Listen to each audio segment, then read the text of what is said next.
Odisha police पक्षर यूनिसेफ्र सहयोग में राज्यर समस्त थाना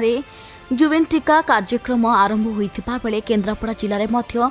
कार्यक्रम सफलतार सह अनुष्ठित हो जाइछि। शिशु किशोर किशोरी मानकर सुरक्षा सचेतनता और सशक्तिकरण को लक्ष्य करी केन्द्रापड़ा पुलिस सीएडब्ल्यू और सीडब्ल्यू विंग्स पक्षर यह अभियान करा जाइछि।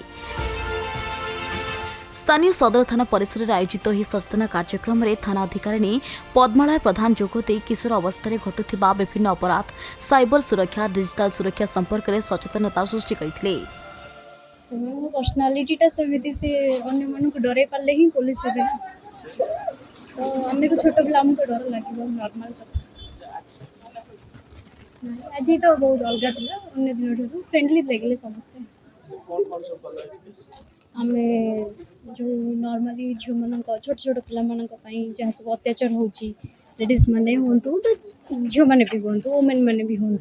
समस्त जहाँ भी अत्याचार होची किसी गोटे आईन तैयारी गोटे पुलिस वाला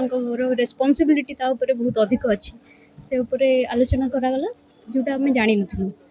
तो ये जानी पार्लु आमको बहुत डर लगे कि आगे आसी एफआईआर दबा कि एनीथिंग कहवा अन्य मानक से डर लगे बट एबे आउटा ना यही कार्यक्रम को मु बहुत स्वागत करुच्ची कहीं आमर समाज रे सबु लोकों मन रे विशेषकर शिशु और महिला मान मध्य थाना प्रति गोटे भय थाए यही कार्यक्रम हेले छोट बड़ू झी मैंने आसिक थाना बुलिकी देखिकी थानार अधिकारी मान सांगे मिसिक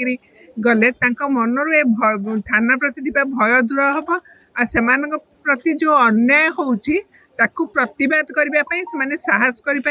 थाना रे आसिक अभियोग भी करें।